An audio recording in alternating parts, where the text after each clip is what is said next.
ఏపీలో హింసాత్మక ఘటనలపై CEC serious.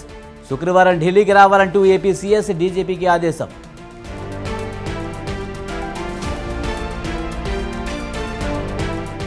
ఓటమి భయంతోనే వైసీపీ నాయకులు దాడులు.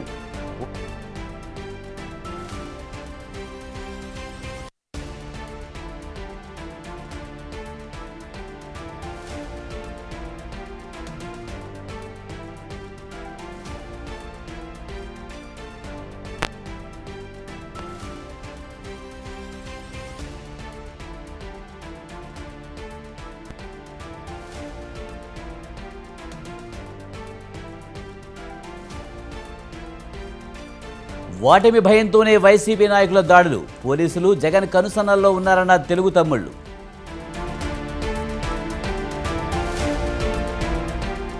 ఐదు నెలల్లోనే కాంగ్రెస్ విద్యుత్ వ్యవస్థను కుప్పకూల్చింది. తమ ప్రభుత్వంలో 24 గంటల కరెంటు సరఫరా చేశామన్న హరీష్. తెలంగాణలో సింగిల్ స్క్రీన్ థియేటర్లు బంద్. ఆక్యుపెన్సీ తక్కువగా ఉండడంతో 10 రోజులు క్లోజ్. మోదీ ప్రచారం ముస్లింల చుట్టే తిరుగుతుంది. ప్రధానిపై జయరాం రమేష్ ఫైర్.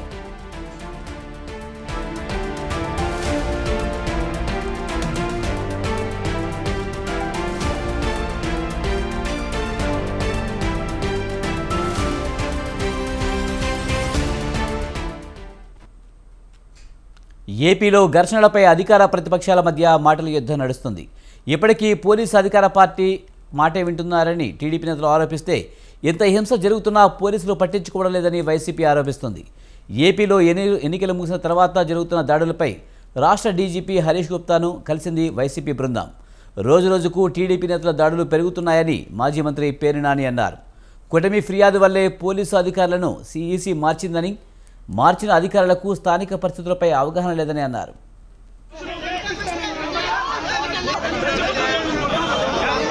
మొత్తం వైసీపీ వాళ్ళందరి మీద కూడా తప్పుడు కేసులు కడతాం. చేతులతో టీడీపీ వాళ్ళు కొర్రలతో కొట్టినా కూడా కేసులు లేవు. కానీ దాన్ని తిరుగుబాటుగా ఆత్మరక్షణ కోసం వైసీపీ వాళ్ళు చేతులతో ఎక్కడన్నా తిరగబడితే 307 తప్పుడు కేసులు అన్ని డీజీపీ గారికి కూడా చెప్పాం. అలా కడుతున్నారా అన్నాడు. కడుతున్నారని నేను రాతపూర్వకంగా ఇవ్వండి, ఖచ్చితంగా నేను యాక్షన్ తీసుకుంటాను, ఎటువంటి తప్పుడు అధికారి మీదైనా మేము చర్య తీసుకుంటామని చెప్తే వారికి చెప్పాం. అయ్యా ఎల్లికే ఇవాళ అంబటి రాంబాబు గారు కూడా మాట్లాడారు. ఇవాళ total law and order failure అంతా కూడా పోలీస్ ఫెయిల్యూర్. ఈ ఎలక్షన్ తర్వాత జరిగేటువంటి హింస అంతా కూడా పోలీసుల యొక్క ఫెయిల్యూర్ మూలంగానే ఇదంతా జరుగుతుంది. ఎక్కడైతే పోలీసులు నిశ్చర్యగా ఉంటున్నారో, ఎక్కడైతే పోలీసులు ఫోన్ కాల్స్ వచ్చినా కూడా యాక్షన్ కి దిగట్లేదో, ఎక్కడైతే తెలుగుదేశం పార్టీ ధ్వంస కార్యక్రమాలు దౌర్జన్యకాండలు చేస్తున్నప్పుడు వాళ్ళు నిలువరించకుండా వాళ్ళని కట్టడి చేయకుండా ఎక్కడ ఉంటున్నారో అక్కడే ఈ కార్యక్రమాలన్నీ జరుగుతున్నాయి. మొత్తం వైసీపీ వాళ్ళందరి మీద కూడా తప్పుడు కేసులు కడతాం.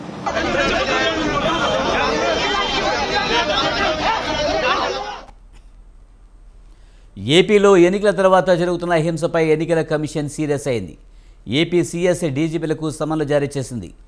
ఏపీలో ఎన్నికల తర్వాత జరుగుతున్న హింసను అరికట్టడంలో డీజీపీ సీఎస్ విఫలమైనట్లు ఎన్నికల కమిషన్ అభిప్రాయపడింది. ఏపీలో కొనసాగుతున్న హింసపై వ్యక్తిగతంగా హాజరై వివరణ ఇవ్వాలని సీఎస్ డీజీపీలను ఆదేశించింది.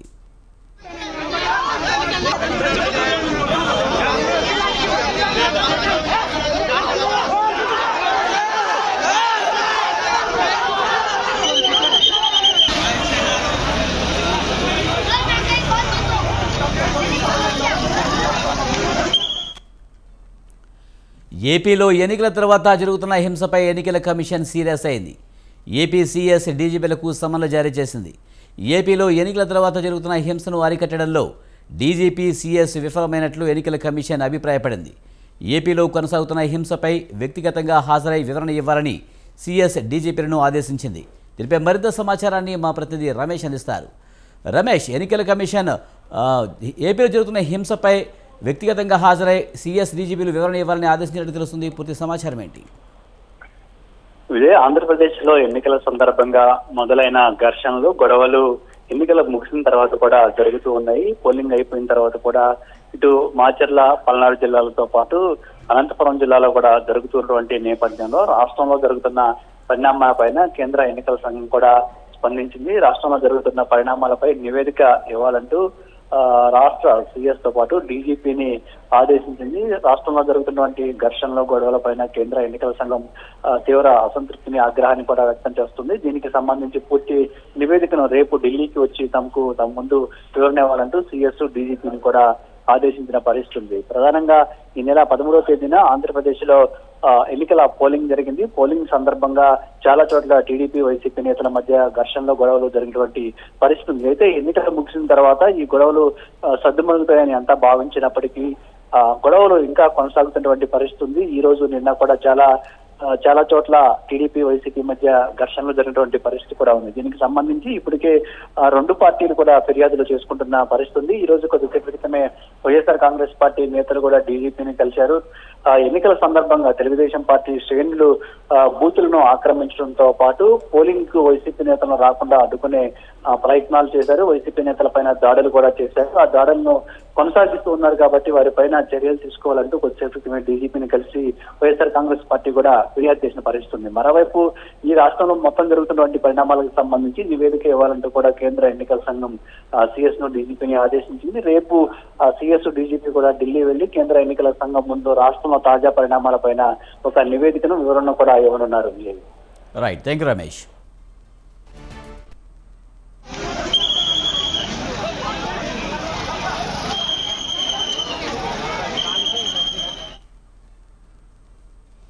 ఓటమి భయంతోనే వైసీపీ నేతలు అరాచకాలకు పాల్పడుతున్నారని టీడీపీ నేత వల్లరామయ్య, దేవినేని ఉమ, నక్కా ఆనందబాబు అన్నారు.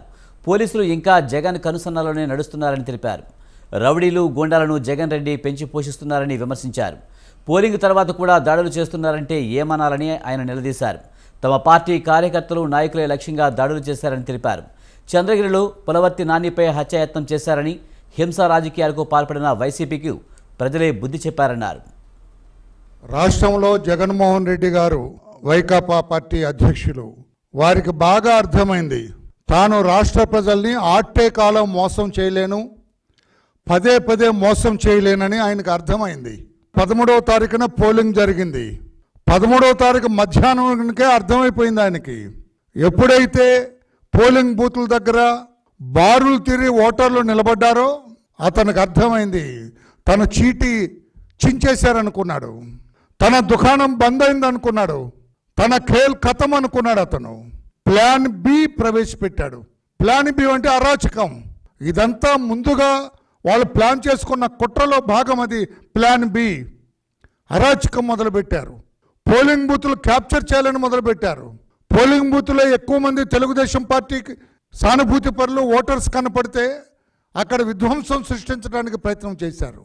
ఈ రకంగా అలజడి సృష్టించి వాళ్ళ ఓట్ల వరకు వాళ్ళు వేయించుకొని మిగతా ఓట్లు పోలింగ్ బూత్లోకి రాకుండా, ఓట్లు వేయకుండా చూడాలని ప్లాన్ బిని ప్రవేశపెట్టారు.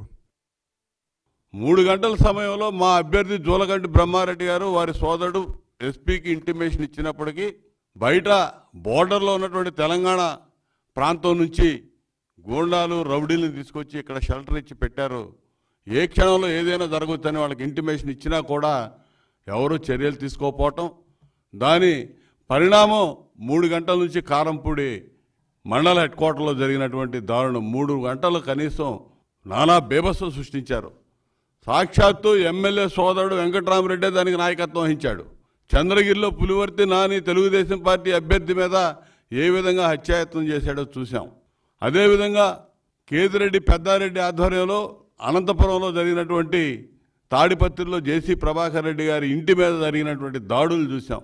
అనేక దాడులు, ఇవన్నీ కూడా మీడియా ముఖంగా మనకు అందిని. కానీ గ్రామాల్లో, పట్టణాల్లో, అనేక ప్రాంతాల్లో ఇవన్నీ జరుగుతూ ఉన్నాయి. వీటిని ప్రజలందరూ కూడా ప్రతిఘటించారు. 3 గంటల సమయంలో మా అభ్యర్థి జూలగంటి బ్రహ్మారెడ్డి గారు వారి సోదరుడు ఎస్పీకి ఇంటిమేషన్ ఇచ్చినప్పటికీ బయట ఇవాళ చూడండి, ఈ పెద్ద ఎత్తున హింసాకాండ 13, 14, 15 జరిగిన హింసాకాండ ఇవాళ తిరుమల పవిత్రమైన తిరుపతి పవిత్ర స్థలం. ఆ తిరుపతిలో అక్కడ పోటీ చేసిన అభ్యర్థి చంద్రగిరి పులవర్తి నాని గారి మీద హత్యా ప్రయత్నం. గన్మన్ ప్రాణాలను తెగించి అక్కడ సంఘటనలో నిలబడకపోతే వాళ్ళ నానిగారు మనకు దక్కేవాడు కాదు. సమస్యాత్మక ప్రాంతాలని తెలుసు, సెన్సిటివ్ ప్రాంతాలని తెలుసు, ఎలక్షన్ కమిషన్కి అన్నీ కూడా వారాల తరబడి మేము కంప్లైంట్స్ ఇచ్చాం. మరి ఇవాళ కూడా కొంతమంది తీసేసిన పోలీసు ఉన్నతాధికారులు కొంతమంది తాడేపల్లి కొంపలో కూర్చొని సజ్జల డైరెక్షన్లో, ఈ హిట్లర్ జగన్ రెడ్డి డైరెక్షన్లో మీరు అమాయకులైన కార్యకర్తలైన నాయకుల్ని ఇవాళ బలి చేస్తూ ఉన్నారు. ఇప్పటికే చెప్తా ఉన్నాం, ఓటమి భయంతో జగన్ రెడ్డి. మాజీ మంత్రి అమర్నాథ్ రెడ్డి కీలక వ్యాఖ్యలు చేశారు. రాష్ట్రంలో ఓట్ల శాతం పెరగడానికి సీఎం జగన్ కారణమన్నారు.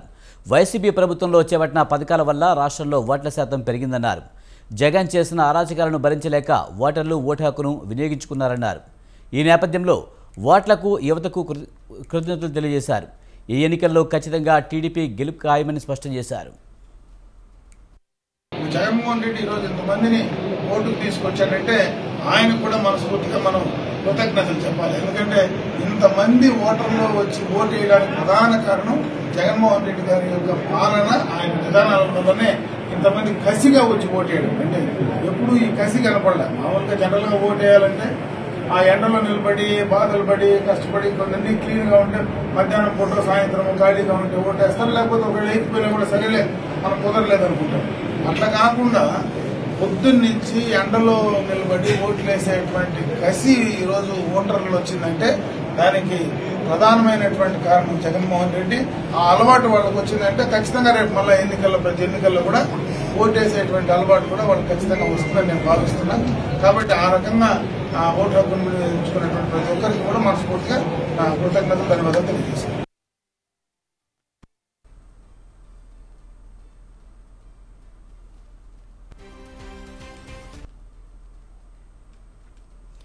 ఎన్నికల ఏర్పాట్లలో ఎలక్షన్ కమిషన్ విఫలమైందన్నారు టీడీపీ అభ్యర్థి దూలపాల నరేంద్ర కుమార్. ఓట్లు వేయడానికి వెయిట్ చేయాల్సిన పరిస్థితి ఏర్పడిందని, గతంలో ఎప్పుడూ ఇలాంటి పరిస్థితి చూడలేదన్నారు. అధికారం అడ్డుపెట్టుకుని వైసీపీ నేతలు దాడులకు తెగబడ్డాయని తెలిపారు. సమస్యాత్మకమైన గ్రామం అని తెలిసినా కూడా పోలీస్ యంత్రాంగం తగిన సెక్యూరిటీని ఇవ్వడంలో వైఫల్యం. ఎక్కడెక్కడ ఉన్న 10 మంది రౌడీ మూకలు రావడం, దాని మీద పోలీస్ కంప్లైంట్ కూడా ఇవ్వడం జరిగింది. ఖచ్చితంగా ఎవరైతే దౌర్జన్యాలకు పాల్పడేవాడు, వైకాపా నాయకులు అధికారాన్ని అడ్డం పెట్టుకుని పోలీసులతో తమకున్న సాన్నిధ్యాన్ని అడ్డం పెట్టుకుని కొన్ని చోట్ల దాడులకు ప్రయత్నం చేశారు. దానిలో మా కార్యకర్తలు ఎంతో సమయాన్ని అనుభవించారు. కానీ వాళ్ళు చూస్తా ఉన్నాం. కాంగ్రెస్ ప్రభుత్వం వచ్చాక ధాన్యం కొనడలేదని బీఆర్ఎస్ వర్కింగ్ ప్రెసిడెంట్ కేటీఆర్ అన్నారు. నిర్మల్ జిల్లా, భువనగిరి జిల్లాలో రైతులు రోడ్డెక్కారని అన్నారు. తడిచిన ధాన్యం కొనుగోలు చేయాలని డిమాండ్ చేశారు. రాజకీయాలు పక్కన పెట్టి రైతులను వెంటనే ఆదుకోవాలని కోరారు. క్వింటాకు 500 బోనస్ ఇచ్చే వరకు కాంగ్రెస్ ప్రభుత్వాన్ని వదిలిపెట్టమని స్పష్టం చేశారు. ఇవాళ రాష్ట్ర వ్యాప్తంగా కూడా రైతులు విపరీతమైన ఇబ్బందుల్లో ఉన్నారు. ఈ ఎండాకాలంలో కూడా కురిసిన అకాల వర్షాల వల్ల విపరీతమైన నష్టం జరిగి ఈరోజు కష్టాల కడగళ్లలో రైతులున్న మాటను ప్రభుత్వం గత నెల రోజులుగా రాజకీయాలు మాత్రమే చేస్తూ పట్టించుకోలేదు. కామారెడ్డిలో నిన్న రైతులు మొత్తం రోడ్డుకెక్కినారు. చాలా చాలా దయనీయమైన పరిస్థితి. హమాలీల కొరత ఉంది, ధాన్యం బస్తాల కొరత ఉంది, ధాన్యం కొనుగోలు చేసే నాతుడు లేడు. 25 రోజులై కూడా మరి ధాన్యాన్ని కొనుగోలు కేంద్రాలకు తరలించినా కూడా ఇంతవరకు తూకం వేయకుండా మరి రైతులను ఇబ్బంది పెడుతున్న ప్రభుత్వం ఏదైతే ఉందో ఇప్పటికైనా బుద్ధి తెచ్చుకొని ఎన్నికలు ముగిసినాయి కాబట్టి వెంటనే మరి కొనుగోళ్లను స్పీడప్ చేయాలి, కొనుగోళ్లను పర్యవేక్షించాలని చెప్పి కూడా మా డిమాండ్. క్వింటాల్కు 500 రూపాయల బోనస్ ఇస్తాని బోగస్ మాటలు చెప్పిన ఈ ప్రభుత్వం దిగొచ్చేంత వరకు, మీకు న్యాయం చేసేంత వరకు మీ తరఫున ఉంటాం. మీకు రుణమాఫీ జరిగేంత వరకు మీతో ఉంటాం. మీకు బోనస్ వచ్చేంత వరకు మీతో ఉంటాం. మీ తడిసిన ధాన్యాన్ని కొనుగోలు ప్రతి గింజ దాకా కొనుగోలు చేసేదాకా కూడా వదిలిపెట్టం. 4,70,000 పైచిలుకున్న విద్యావంతులైన ఓటర్లకు మా విజ్ఞప్తి ఒకటే, మీరు ఈ కాంగ్రెస్ పార్టీ యొక్క మోసపూరితమైన వాగ్దానాలు ఏవైతున్నాయో అవన్నిటినీ కూడా గతంలో విన్నారు. ఈ 5.5 నెలల ప్రభుత్వ ఆచరణలో ఎట్లా విఫలమైందో కూడా మీ కళ్ళ ముందే ఉంది. మెగా డిఎస్సీ అన్నారు, అది దగా డిఎస్సీ అయింది. మొదటి క్యాబినెట్లోనే సంతకం పెడతా అన్నారు. కేసీఆర్ ఇచ్చింది 5,000 ఉద్యోగాలే, మేము వస్తే 21,000 ఉద్యోగాలు ఇస్తామని చెప్పి రేవంత్ రెడ్డి గారు స్వయంగా చెప్పారు. మరి దాన్ని దగా చేసి ఆయన ఇచ్చిన మాటను ఆయనే తుంగలో దొక్కి కేవలం మరొక 5,000 ఉద్యోగాలు తోడు చేసి దానికి మళ్ళొక్కసారి తెలంగాణ యువతకి మోసం చేసిన ప్రభుత్వం ఈ కాంగ్రెస్ ప్రభుత్వం. జాబ్ క్యాలెండర్ అన్నారు, మరి ఇంతవరకు అతి లేదు, గతి లేదు, ఏ ఒక్క మాట కూడా నిలబెట్టుకోలేదు. 3 ఉమ్మడి జిల్లాలు నల్గొండ, ఖమ్మం, వరంగల్ ఈ 3 జిల్లాల పరిధిలోని విద్యావంతులు మరి 27 తారీఖు నాడు ఓటైపోతా ఉన్నారు. గ్రాడ్యుయేట్ ఎమ్మెల్సీ అభ్యర్థిగా తమకు ఎవరు ఉండాలి అని ఎంచుకోబోతా ఉన్నారు. ఈ 3 జిల్లాల పరిధిలోని గ్రాడ్యుయేట్ ఎమ్మెల్సీ కాన్స్టిట్యున్సీ ఏదైతే ఉందో 4 సార్లు ఇప్పటికి ఎన్నికలు జరిగినాయి. 4 సార్లు కూడా మరి టీఆర్ఎస్ పార్టీయే గెలిచింది, బీఆర్ఎస్ పార్టీయే గెలిచింది. గతంలో కపిలవాయి దిలీప్ కుమార్ గారు 2 సార్లు, మరొక 2 సార్లు పల్లా రాజేశ్వరరెడ్డి గారు గ్రాడ్యుయేట్ ఎమ్మెల్సీగా మా పార్టీ నుంచి గెలిచి వచ్చినారు. 4 సార్లు ఈ నియోజకవర్గం నుండి గెలిచిన పార్టీగా మేము చాలా దృఢమైన విశ్వాసంతో ఉన్నాం. రాష్ట్రంలోని విద్యావంతులు మళ్ళీ తప్పకుండా ఈ 3 జిల్లాల విద్యావంతులు తిరిగి మళ్ళీ కేసీఆర్ గారికి తప్పకుండా మరింత బలాన్ని చేకూరుస్తూ మా అభ్యర్థి ఒక విద్యావంతుడు, యువకుడు, ఇవాళ మీ ఆశీర్వాదం కోసం మీ ముందుకు వస్తున్న తమ్ముడు రాకేష్ రెడ్డి గారికి అవకాశం ఇచ్చి గెలిపించాలని కోరుతూ మా పార్టీ పరంగా కూడా మా నాయకులందరం కూడా మీటింగ్ పెట్టుకున్నాం. తప్పకుండా తమ్ముడు రాకేష్ రెడ్డి గారిని 3 జిల్లాల విద్యావంతుల ఆశీస్సులతో గెలిపించుకుంటామని చెప్పి కూడా ఆశాభావంతో మీ అందరికీ కూడా ధన్యవాదాలు. ఇవి బులెటిన్ విశేషాలు. చూస్తూనే ఉండండి స్వతంత్ర.